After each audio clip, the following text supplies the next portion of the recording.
people, hey mummies, hey daddies, friends, well wishers, Neme Football Forum lovers, every single one of you. What up? I hope you are doing great. I hope you had a great weekend, and I hope your favorite English teams made you proud, because a lot happened that we'll be talking about. Hey, we had Manchester City's comeback, we had Man U win, we had Liverpool win. We had so many games. In fact, I also had two derbies that happened over the weekend. We had the Merseyside Derby. We also had the London Derby. But before we go into every single thing in full detail, we would love for you to please give us a like, subscribe to our channel, and share our content with your family, your friends, those you love, those you care about, because remember, we need you to grow this community. My name is Neme, your host on Neme Football Forum. So back to the reason why Neme is wearing pink today. I'm sitting in front of you. I am super excited. We want to talk about game week 9. Specifically the games that happened on Saturday, the 21st of October. Woo! Drum. So the game week 9 kicked off with Liverpool and Everton. Game score line was 2-0 in favor of Liverpool. My general review or preview on that game is Everton didn't deserve to lose. Liverpool didn't deserve to lose either. But Everton, to be honest, Everton didn't deserve to lose that game. So the game started off so well, and the first chance we had on goal was actually in favor of Everton when what's his name, Calvin Lewin found a way to went for a header, but instead of going to the net, it went straight to Alisson's hand. Then it was so bad for Everton that Ashley Young got a red card and they were down to 10 men. Some Everton fans are really angry that Konate somehow escaped a yellow card. I think I made a tweet concerning that I don't know how Konate didn't get a card for what he did. But the ref is the ref, and he makes the decision on the pitch. Who am I? The deed has been done. This alone can reduce and kill the energy of the team.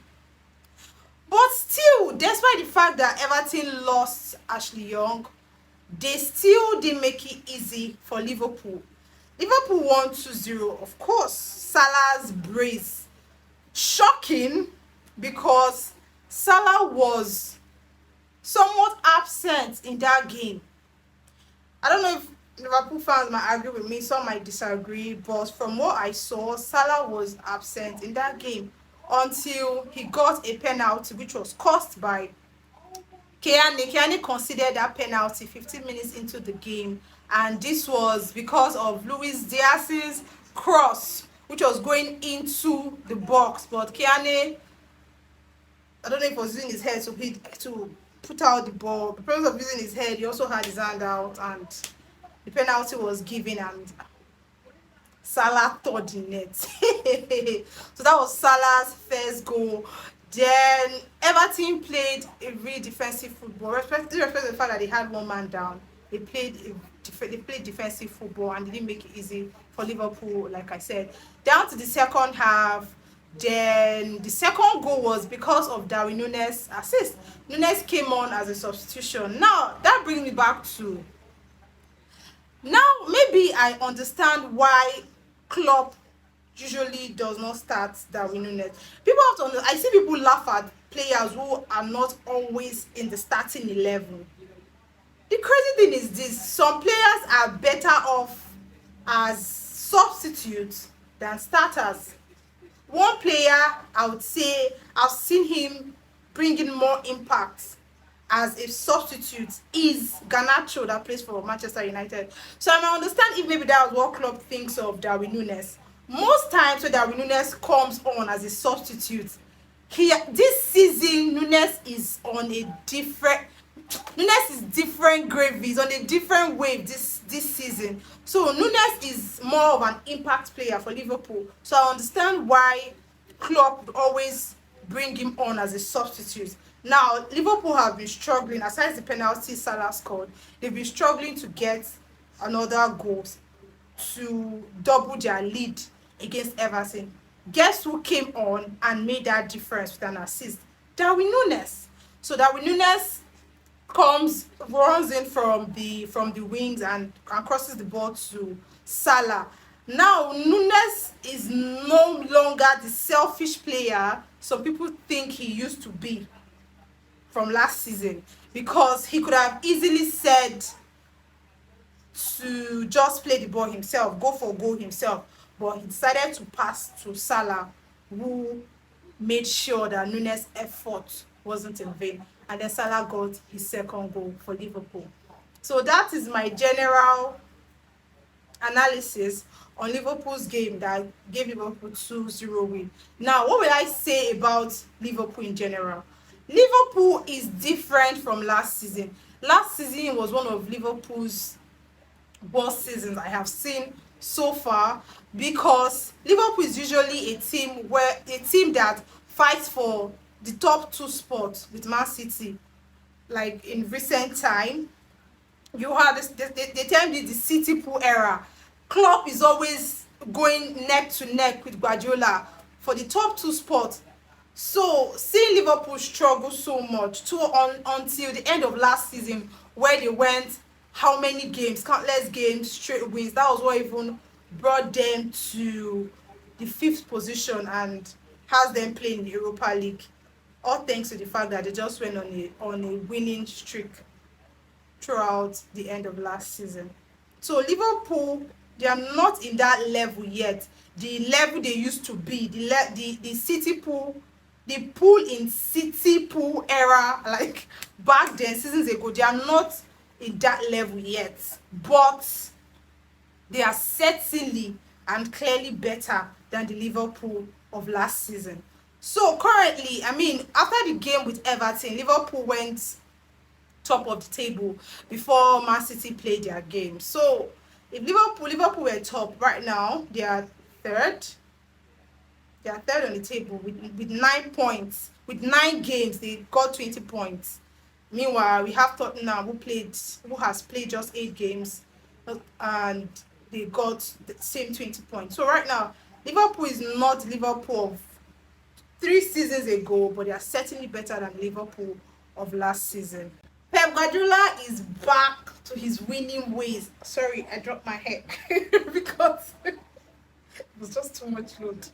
Pep Guardiola is back to his winning ways. Manchester City, Brighton. So Brighton went to the Etihad and they came out with an L. Unless you don't watch football, if you watch football and if you've heard of Guardiola's Manchester City, you realize that Guardiola can never and has never gone on 3 straight losses.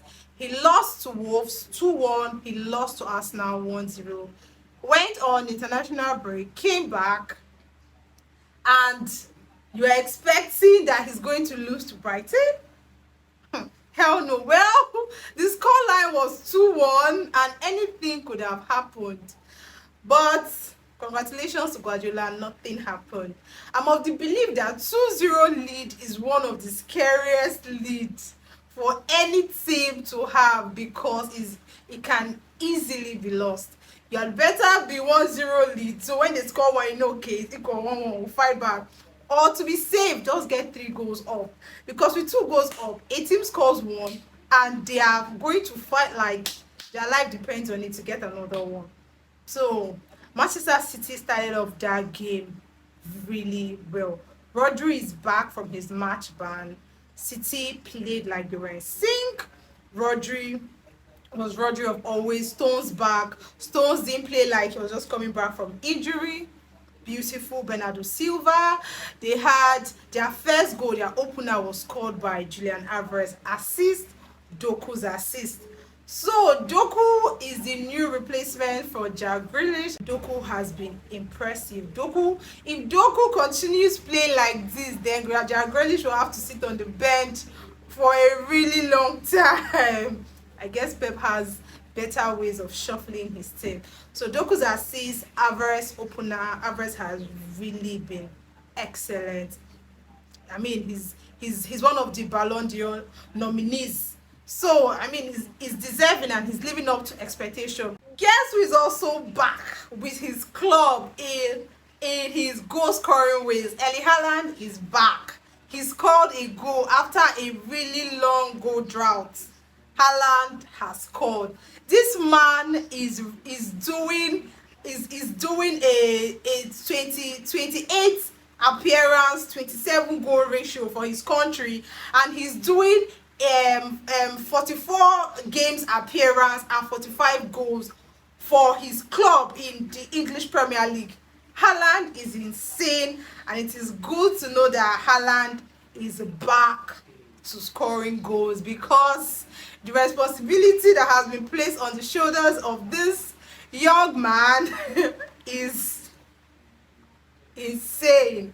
If Haaland goes 3 games without scoring a goal, then you know it's a big problem. Meanwhile, we have so many strikers who could go 7 games without scoring a goal and they don't even get the need to be pressured. I guess this is the standard Haaland has set for himself, and he has to somehow live with it and by it. So Manchester City managed to get 2 goals in. Their first half was easy for them. City had the game in their hand. They controlled the tempo of the game. They dictated how the game was being played. Like I said, Doku impressive. Every single one of their players. Then it was funny. It was a different lineup with Ortega as the keeper instead of Ederson. I would say it was not as bad as I expected it to be. That was Ortega's. I say Ortega.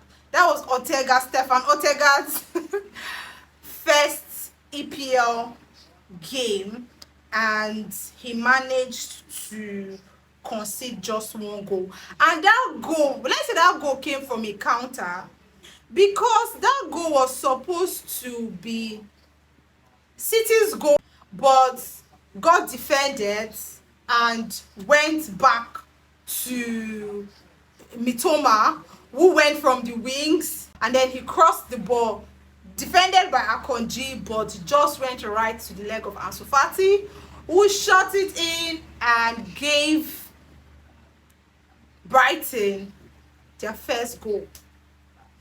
But the match came to an end. Scoreline 2-1 in favor of City. It was not such a bad game for City, but they could have easily lost that game. So congratulations to Pep Guardiola on his win after 2 straight losses. Now moving on to the next game is, guess, the London Derby. I have a lot to say concerning Arsenal and Chelsea's game today. Every single person watched Arsenal-Chelsea. There's nobody that did not watch that derby yesterday. Me, I was in front of my TV. I wanted to see the magic that was going to happen. So most people believed it was going to be an easy game for Arsenal. Me, somehow, I was like, okay, but never say never. I mean, Chelsea won their last game before they went for the international break.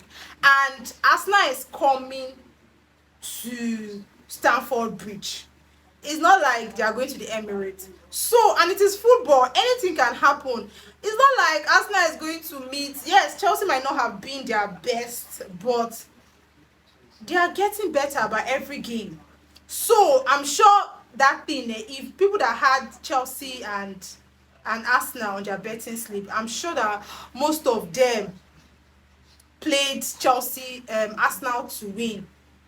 But somehow that wasn't the case.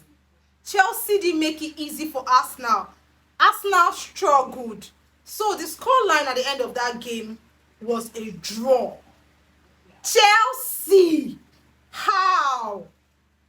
First of all, let me even ask, how are my Chelsea fans doing? How are you coping? Because Chelsea drew, but it felt like a loss.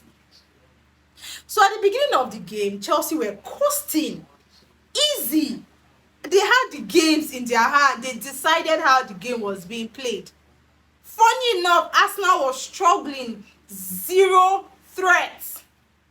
Chelsea's attack was crazy. Chelsea's defense subdued Arsenal's wingers. Arsenal struggled.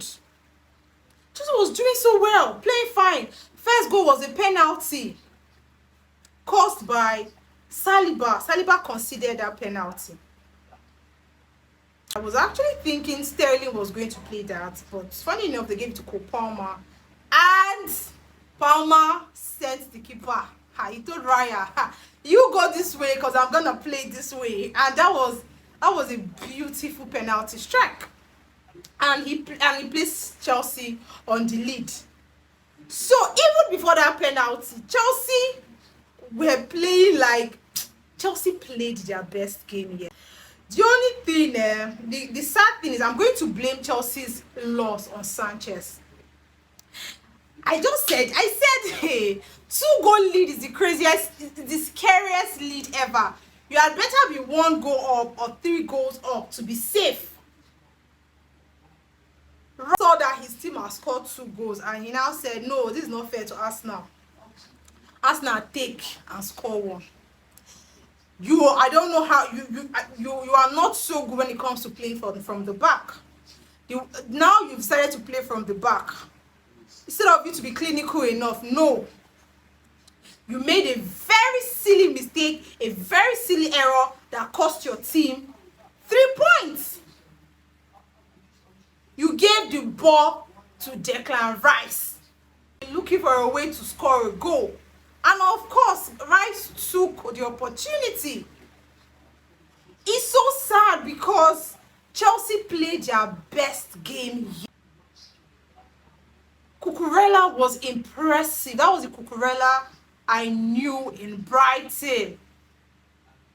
It's sad because Sanchez just watered down the effort of the defenders, the attackers.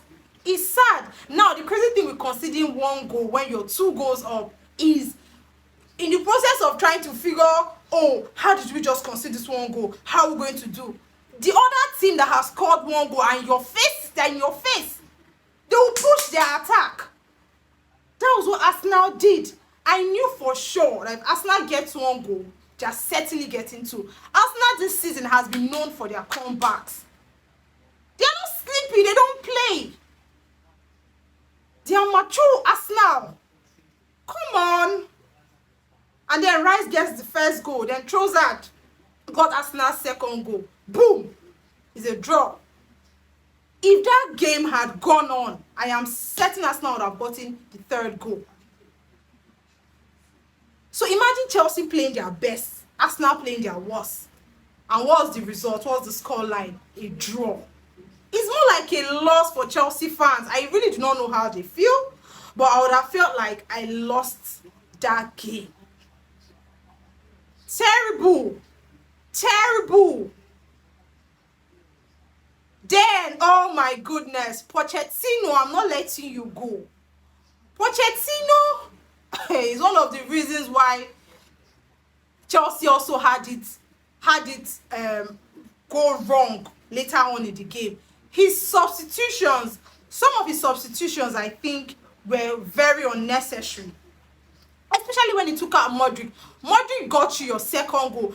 Let's even speak on Modric's second goal. That goal, I am sure even Modric was not expecting that thing to be a goal. I didn't even think Modric went for a goal. I think Modric was trying to cross to either Sterling, but somehow it went in. Now, people are blaming Raya for that goal. I don't think it's Raya's fault. Because even me watching, I was expecting Modric to cross. But next thing I saw, it was a goal. So Modric scored that goal, and his mentality changed. You could tell that Modric was in. You could tell how he was going to do anything to ensure that the team won. Chelsea had it on locks. Arsenal did not possess any single threat. Saka was, sorry to say, but Saka was in Cucurella's pocket. Same as Martinelli. There was no space. Odegaard was missing. And this was obviously, it was in Chelsea's favor because they controlled the game. But somehow, they managed to bottle 2-goal lead. They drew. They threw 3 points away. So Posh bringing on Nico Jackson. To what end? Me personally, I am not a fan of Nico. I don't rate him. When I see Chelsea fans speak on some of their strikers, Nico is not Chelsea's technical striker at this point. One of their most technical players is Cole Palmer, and I hope they are aware. Nico is not all that. I have watched Nico play, and why Nico pains me so much is the fact that Nico has to miss 2 sitters, 4 chances. He has to miss chances before he finally gets a goal. Before yesterday's game, Nico had played 7 games and just 2 goals. Nobody's saying as a striker you must score all games or you must give a million assists. But the kind of hype that comes with Nico Jackson, I just feel like it's really unnecessary. I don't rate him. And yesterday, what he did, best behavior, played nonsense. He wasn't even useful. You'd have just let Modric. Posh, you took out Modric. You took out Sterling. You took out Cole Palmer. You took out all your attackers. Okay, I could understand the fact that when he considered the first goal, they need to bring on James. I can understand. Oh, he's trying to protect his goal lead. But where did that end? You still lost it. Okay, now let's say you see how your attackers on the pitch and they scored. Do you know how many chances Nico Jackson missed? I don't even know, man. That game, man. Oh, Jesus Christ. Me that I am not even a Chelsea supporter. If I was, I would have been so mad. Did Chelsea deserve to lose? No. Did Chelsea deserve to draw? No. Did Arsenal deserve to lose? No. Arsenal saw a chance and they took it. But it's really sad that it watered down the efforts of the defenders, the attackers, and every single thing that happened in that game. So, everybody, Arsenal is not yet to play. Arsenal is a team that has understood what they are fighting for and what is on the table. So, I think I like Arsenal's mentality and mindset this season. They believe never say never. It is not over until it is over. Football is a game. Anything can happen. That is the way Arsenal plays.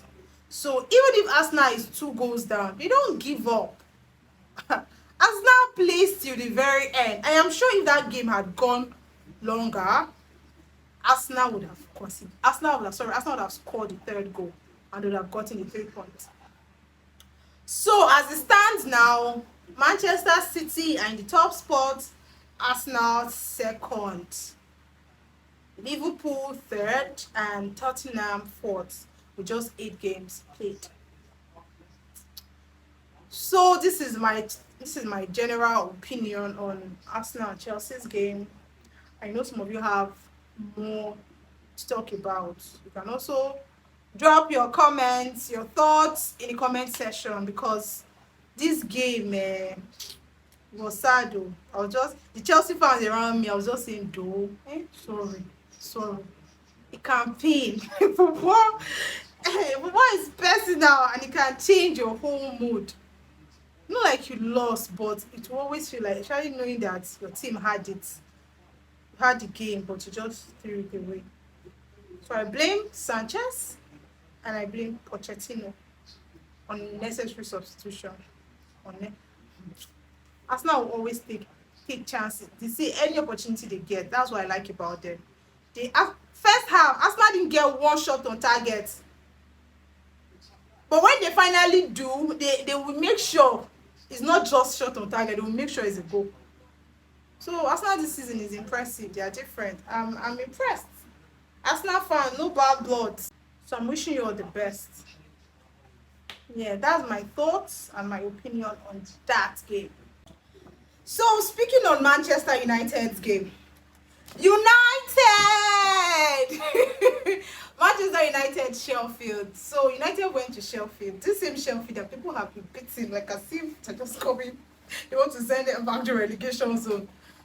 United made Sheffield look like they were extraordinary. Why? Again, I ask, why? The way the game ended, 2-1 in favor of United. I was happy United won that game. To be honest, I was happy they did win that game. Because, first of all, they struggled. United struggled. United got their first goal in all thanks to their new star boy, McTominay. McTominay is now the new goal scorer for United. You know this thing with when your team struggles and you, due to the fact that you've lost most of your key players, and then there is this one person who just says, okay, maybe I have to step up for the sake of my team. Well, that is what McTominay is doing for Manchester United, and it is beautiful to see because this same McTominay, a few seasons ago, United were calling for his transfer. They wanted him to leave the team. We had the McFred problem. So, McFred, take them out, take them out. But thanks to Eric Ten Hag, I don't know how he did it and what he did with McTominay, and we are so happy to see that McTominay is now that guy for Manchester United. Before they went for international break, it was McTominay. Now, McTominay. So McTominay has I don't know. McTominay, I don't know your baba, but the man that thing you are taking, don't stop. Don't stop. It is sad to see that McTominay who put Manchester United on the lead is still the same reason why United conceded, as he was the reason why they got a penalty against United. So McTominay used his hand to stop the ball just in the penalty area, and straight penalty. Sheffield got it, and they didn't miss it. They scored 1-1.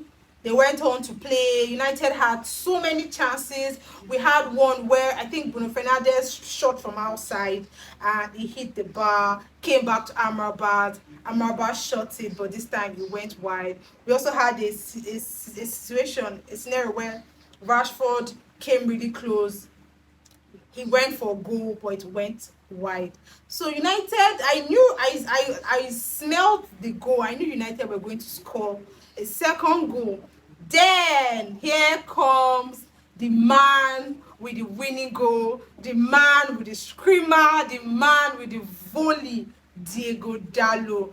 Dallo put Manchester on the lead and he gave them the win. Manchester United won Sheffield 2-1, and it was not the best game for United, but it was worth it because they went on and they went home with 3 points.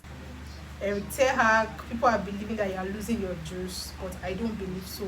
I just believe that you've lost key players, and once your team is complete, would have the Manchester United who went on to win the Carabao Cup and also went as far as getting to 2 other finals, even if they did not win. Next weekend, we'll be having the Manchester Derby, and I am thinking of doing a live watch along, but I need your opinions. I really want to know what you think. If you would love me to do a match watch along on the Manchester Derby, which is Manchester United versus Manchester City, just put in the comments, just write Manchester Derby, or say let's have the Manchester Derby watch along. Then I'll make sure I get a Manchester United fan live with me as we do a watch along together. So these are the teams I have decided to talk about, the games, some of the games that happened on Saturday. Then, in fact, no, let's look at some of these teams at the bottom. Burnley wants to send Vincent Company back to the village. Hey, God, oh, Oluwawa, this team just came back from championship and they already dusting their slippers to go back. Why? I understand the fact that where they are coming from. I mean, they used to dominate championship. I think they did an unbeaten. Burnley did an unbeaten in the championship. Even if it's not an unbeaten, then maybe they didn't lose up to 3 games. That was how they found themselves in the Premier League. And they have not they're not even making effort. Luton Town, I think Luton Town has won a game. They're not making effort. Burnley is not making efforts. It is sad. I know, okay, fine, you're in the Premier League, you don't have so many experienced players. Premier League is one of the biggest league in the world. Yes, one day we're going to speak on the Premier League and how it is the biggest league and every single thing concerning the Premier League on one of our episodes. But right now, I understand why maybe there's a pressure for Burnley. But still, make efforts. You don't always have to lose all your games. Burnley is here and they are going back to championship, back. If they don't step up, if they don't get better, they are going back. How can you lose 3-0 to Brentford? You didn't even score one. At least, even if you're going to lose to Brentford, why will you allow Brentford get a clean sheet? Burnley, they're not trying. It's sad, it's disappointing. And then there's Newcastle. Newcastle doesn't just win a game. They brutalize the other team. Newcastle scored four goals, and the first goal was scored by Murphy, which was almost declared an offside, but after the VAR check, it came out that it was onside, and Newcastle got their first goal rather. So Newcastle embarrasses a team when they want to win. So Newcastle succeeded in beating Crystal Palace 4-0. Murphy scored, Wilson scored, Anthony scored, and what was the other guy? 4 goals against Crystal Palace, which places Newcastle currently 5th position on the Premier League table. So this season, teams are not sleeping. I think the interesting fact about this Premier League season is how unpredictable it is. I love when there's competition in the English Premier League. Why somebody just sits and says, okay, this team is already, it's sure that this team is winning, how many points up? No! Premier League table looks like this: 21 points, 20 points, 20 points, 20 points. Now the only difference is what differentiates them is the goal difference. I think I prefer it this way. So let's have the competition. That is why it is the Premier League. Teams should fight for the top spots. Premier League this season is exciting. I will even like. So this is on Monday. Tottenham will be playing. I might drop football analysis on Tottenham's game. I might not. But for now, this is all I have for you. So next weekend, we'll look at next week Monday, we'll look at other match analysis. But for now, this is all I have for you. And I hope it is enough. So this is all I have for you. And I hope you enjoy it. Until I see you again, don't forget, it is Neme Football Forum. I am Neme, your host on this show. Don't forget to like, subscribe, share our channel with your family, your friends. And remember, we are also grateful for how far we have come because of your love and your support. And we still need you on this journey. Do well to follow us on all social media platforms. Until then, my name is Neme, your host, looking like Barbie today. And I want you to have a beautiful time. Bye.